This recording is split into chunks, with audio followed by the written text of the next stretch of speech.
মৰিগাঁৱত কৃষি বিভাগৰ তৎপৰতা কৃষকৰ মাজত উন্নতমানৰ ধানৰ বীজ বিতৰণ ৰাজ্যৰ কৃষিখণ্ডক অধিক শক্তিশালী কৰাৰ লগতে কৃষকসকলৰ উৎপাদন বৃদ্ধি আৰু আৰ্থিক স্বাৱলম্বিতা নিশ্চিত কৰাৰ লক্ষ্যৰে মৰিগাঁও জিলা কৃষি বিভাগে এক গুৰুত্বপূৰ্ণ পদক্ষেপ গ্ৰহণ কৰিছে।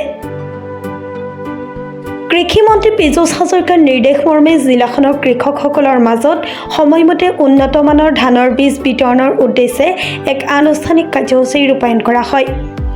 মৰিগাঁও জিলা পুথিভঁৰাল প্ৰেক্ষাগৃহত অনুষ্ঠিত এই অনুষ্ঠানত বহুসংখ্যক কৃষকৰ উপস্থিতিত চৰকাৰী ৰেহাই মূল্যৰ উন্নত জাতৰ ধানৰ বীজ বিতৰণ কৰা হয়। জিলা কৃষি বিভাগৰ বিষয়াবৰ্গ, স্থানীয় প্ৰশাসনৰ প্ৰতিনিধি আৰু কৃষকসকলৰ উপস্থিতিত এই কাৰ্যসূচীৰ শুভাৰম্ভ কৰা হয়। সময়মতে উন্নতমানৰ বীজ লাভ কৰি কৃষকসকলৰ মাজত উৎসাহ আৰু সন্তুষ্টি পৰিলক্ষিত হয়। উল্লেখযোগ্য যে বিগত কিছু বছৰ ৰাজ্যৰ বিভিন্ন প্ৰান্তৰ কৃষকে সময়মতে ধানৰ বীজ লাভ নকৰাৰ অভিযোগ উত্থাপন কৰি আহিছিল। ফলত বহু ক্ষেত্ৰত খেতিৰ উপযুক্ত সময় অতিক্ৰম হোৱাৰ পিছত বীজ লাভ কৰাৰ বাবে উৎপাদনত নেতিবাচক প্ৰভাৱ পৰিছিল। এই সমস্যাৰ গুৰুত্ব অনুধাৱন কৰি কৃষিমন্ত্ৰী পীযুষ হাজৰিকাৰ কৃষি বিভাগক অধিক তৎপৰতা অৱলম্বন কৰি খেতিৰ বতৰৰ ভিতৰতে কৃষকৰ হাতত বীজ পূৰণ কৰাৰ নিৰ্দেশ প্ৰদান কৰিছিল। মন্ত্ৰীগৰাকীৰ নিৰ্দেশ অনুসৰি মৰিগাঁও জিলা কৃষি বিভাগে ক্ষীপ্ৰতাৰে ব্যৱস্থা গ্ৰহণ কৰি এই বীজ বিতৰণ কাৰ্যসূচী সফলভাৱে সম্পন্ন কৰে। বিভাগে স্পষ্টকৈ জনায় যে কোনো কৃষকেই যাতে বীজৰ অভাৱত খেতি কৰাত অসুবিধাৰ সন্মুখীন নহয় সেয়া নিশ্চিত কৰাই বিভাগৰ মূল লক্ষ্য। জিলা কৃষি বিভাগৰ বিষয়াসকলে জনোৱা মতে কৃষকৰ আয় বৃদ্ধি কৰাৰ লগতে কৃষি উৎপাদনশীলতা উন্নত কৰাটো চৰকাৰৰ অন্যতম অগ্ৰাধিকাৰ। সেই উদ্দেশ্যে উন্নতমানৰ বীজ, সাৰ, কীটনাশক আদি সামগ্ৰী সময়মতে কৃষকৰ ওচৰলৈ পঠিয়াই দিয়াৰ বাবে বিভাগে বিশেষ ব্যৱস্থা গ্ৰহণ কৰিছে। ইয়াৰ উপৰিও আগন্তুক দিনত কৃষকসকলে যাতে কৃষি বিভাগৰ বিভিন্ন আঁচনি আৰু সুবিধা সহজে লাভ কৰিব পাৰে তাৰ বাবে দীৰ্ঘম্যাদী পৰিকল্পনা ৰূপায়ণ কৰা হৈছে।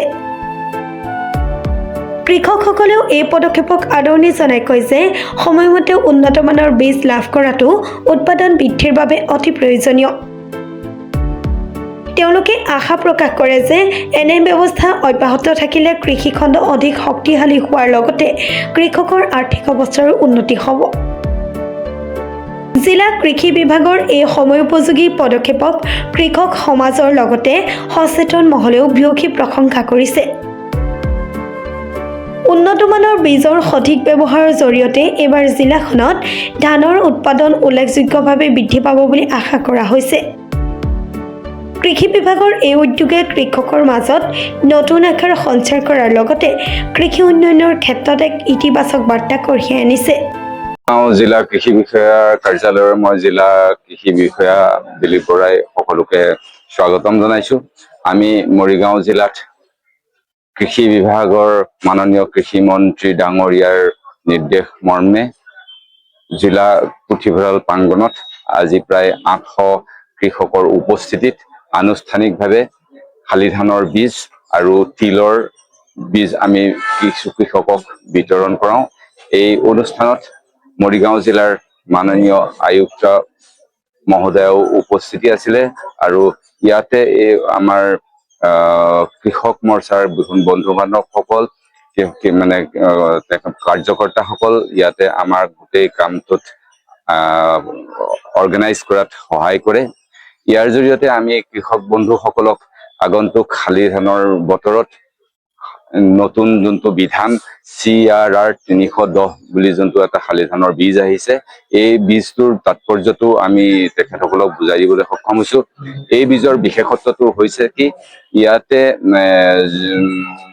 আমাৰ চাউলত থকা যোনটো প্ৰটিন, ইয়াৰ প্ৰটিনৰ পৰিমাণ বেছি।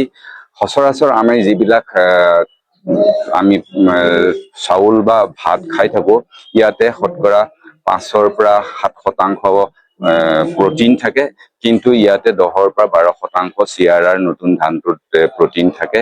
এইটো বিশেষত্ব সেইটো, আৰু মধ্যমীয়া জাতৰ প্ৰায় 4 মাহত ইয়াতে উৎপাদন সমাপ্ত হয়। কিছুমান ৰঞ্জিত ধানৰ বীজ আছে, এইটো বীজত প্ৰায় আমাক 5 মাহ সময় লাগে, এইটো অলপমান 1 মাহত আগতেই হ'ব। এইটোৰ বিশেষত্বটো মানে কৃষক বন্ধুসকলক আমি সজাগ কৰিছো। আমাৰ মাননীয় মৰিগাঁও জিলাৰ সুদক্ষ বলিষ্ঠ কৃষি মন্ত্ৰী ডাঙৰীয়াৰ আৰম্ভণিতেই এইটো বিষয়ত আমাক সজাগ কৰি দিছে যে আমাৰ কৃষকসকল যাতে কোনো কাৰণত এই কৃষক পঞ্জীয়ন, ফচল বীমা আৰু PM কিষাণৰ ক্ষেত্ৰত যাতে বাধাগ্ৰস্ত বা তেখেতসকলক যাতে আমি যিমান পাৰো সিমান অন্তৰ্ভুক্ত কৰিব পাৰো, আমি তাৰ কাৰণে সম্পূৰ্ণভাৱে আমি প্ৰচেষ্টা কৰিছো আৰু কৰি যাম। মৰিগাঁৱৰ পৰা বুবুনাথৰ ৰিপৰ্ট, প্ৰাটো টাইম ডিজিটেল। শদিয়াৰ পৰা ধুবুৰীলৈ, বৰাকৰ পৰা ব্ৰহ্মপুত্ৰলৈ সকলোৰে মাজত চিনাকি এটা নাম প্ৰাতঃ টাইম। থলুৱা ভাষা, কৃষ্টি আৰু সত্য বাতৰিৰ আধাৰত প্ৰতিষ্ঠিত খবৰ প্ৰাতঃ টাইমৰ প্ৰতিটো বা বাতৰি পুংখানুপুংখভাৱে চাবলৈ Facebook, YouTube, website, Twitter, Instagram আৰু ব্লগাৰ পেজত লাইক আৰু ফ'ল' কৰক।